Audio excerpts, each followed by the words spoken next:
Welcome to the Lions Share, where we talk family, faith, football, finance, and fun. I'm your host, Mitch Lyons, and this episode is always brought to you by Mitch Lyons Wealth, your best game plan to protect, grow, and win retirement. And this is our weekly episode of Dog Spotlight, and easy for me to slur, but highlighting our Ferris State Women's Bulldog of the Week. And this week we have the pleasure of having senior Kadyn Blanchard with us. Kadyn, welcome to the show. Thank you for having me.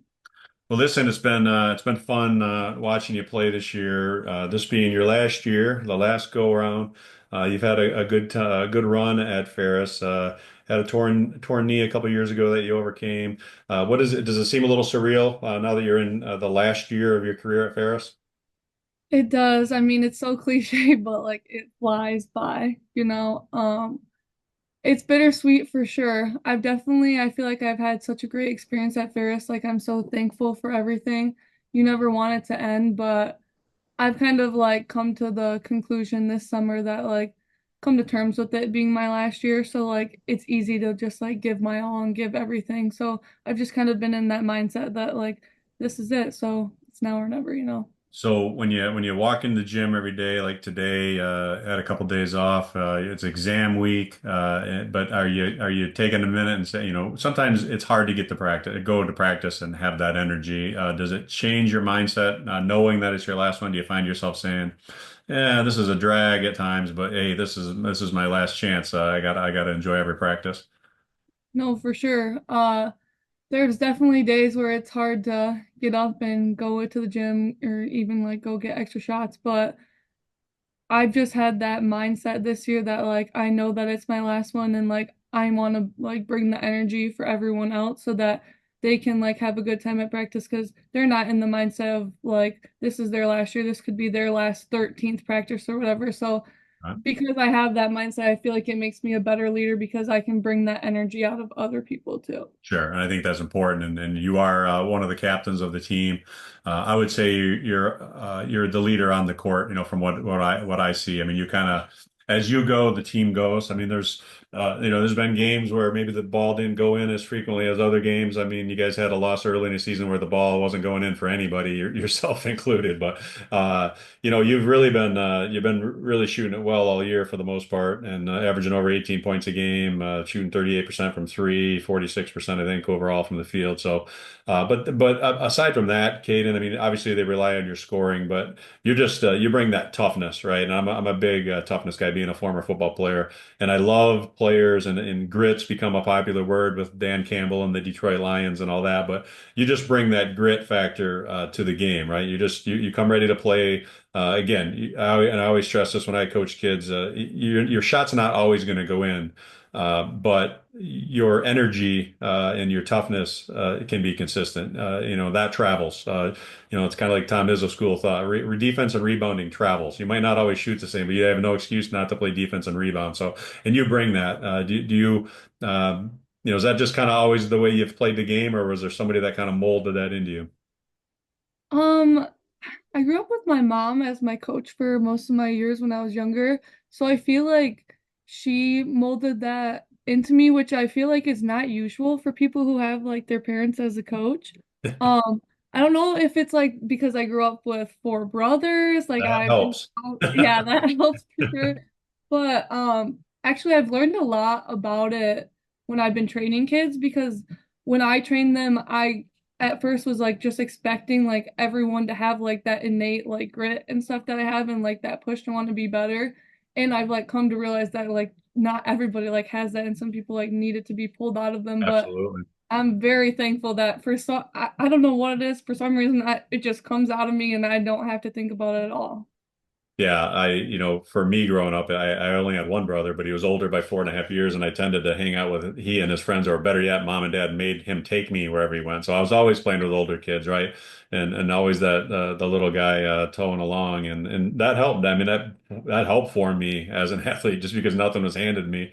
I knew it was going to be tough. I got beat up my fair share, or beat bad on the football field or the basketball court or whatever it might be, whatever sport we were playing, but. That's a huge factor, and that's a big part of coaching, right? I mean, that's a big part of bringing that out. Everybody, Everybody's a little different. Some people need a pat on the back. Some people need a kick in the pants. Let's talk about Coach Westendorp. I mean, what is he, where does he fall on that line in terms of, expectations? And, obviously yeah, everybody needs to be coached a little differently. What's been your experience with your time at Ferris with Coach Westendorp? I feel like he's pretty in the middle. For the most part at practices and stuff, I feel like he has high expectations for us, but I feel like we normally like as a group have good leaders and a good enough culture that he doesn't like have to get on our butts that much because we're already like ready for those types of situations and he can be more of the like analytical coach, like with plays and stuff and like breaking down the details.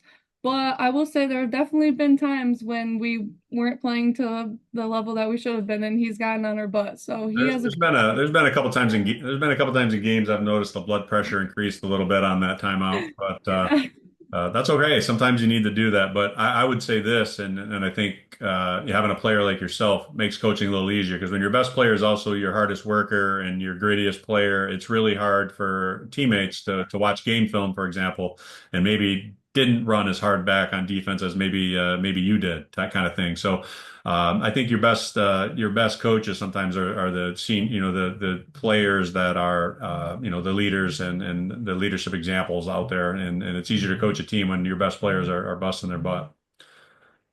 So when you think back on your time as a younger player at Ferris, were there everybody again everyone's different. So were there players early on in your career that might have impacted you in that way in terms of you looking up to them in terms of their leadership that maybe helped you when it came time for your turn to lead?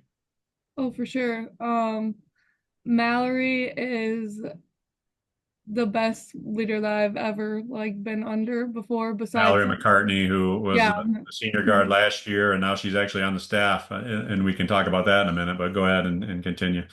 Yeah, we didn't have captains my first year here, but I mean, it was pretty known like who the three captains would have been that year. And she's just so good, such a good leader on the court, and she could just see things like not even just the game, but just like life in a whole new perspective that I feel like as a young player, I was just like oblivious to a lot of things, and she just had like that awareness that she could see like all that stuff or like tell how a person was feeling and be able to like go up and talk to them.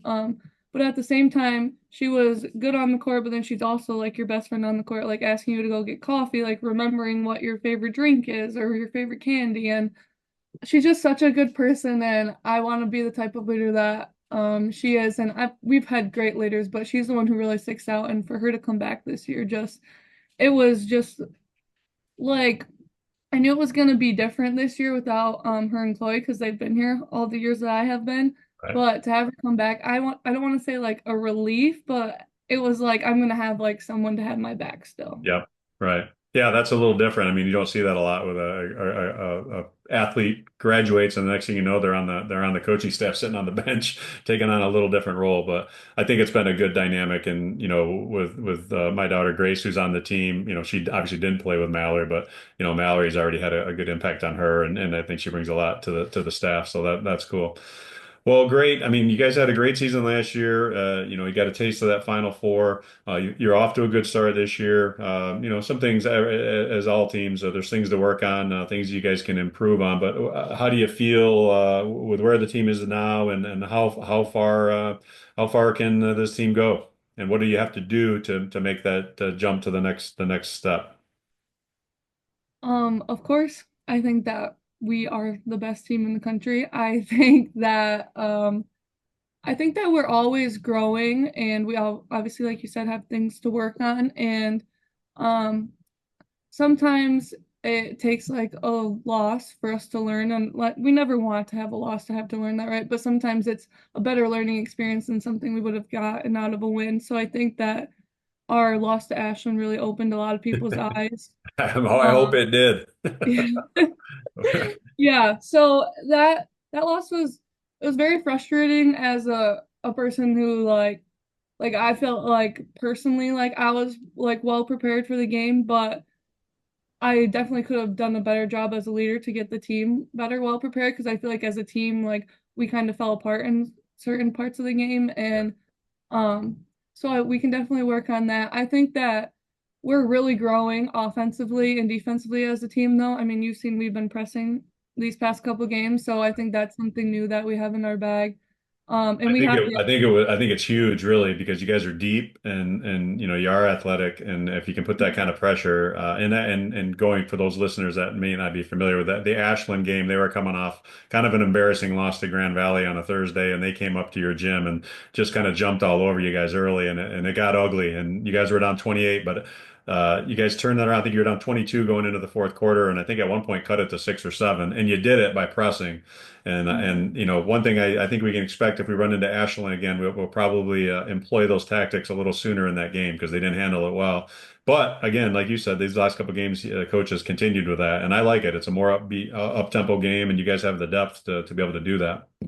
yeah, and I think we have such good players in like one-on-one situations like transition. We work so well about moving the ball and getting it to each other. So I think that we're at our best when we play with speed, and then when we get a stop defensively, it just turns into that transition on offense. So I think that is going to work really well for us in the future. Well, great. Well, it's been a joy watching it so far. I'm looking forward to the rest of the season. And Kadyn, it's your last year. Enjoy every bit of it. It goes fast, like you said, but just soak it up. And I'm sure enjoying it. And I wish you a Merry Christmas. Good luck with exams. And we got a couple games here before the holiday, but look forward to getting back into the conference season and watching you guys hopefully go to a GLIAC crown and continue on into the playoffs. But first things first, let's get through these exams, and then we'll get to the next game. Exactly. No, thank you so much for all the kind things that you said and for having me on here. All right. We'll see you soon and take care. See ya. Again, if you liked this episode, please subscribe, follow us on YouTube, the Lions Share podcast, and share with your friends. We got a lot of great interviews, including this one with Kadyn, but a long list of guests. And again, every week we have the dog spotlight where we'll highlight one of the Ferris State girls. Thanks again. See ya.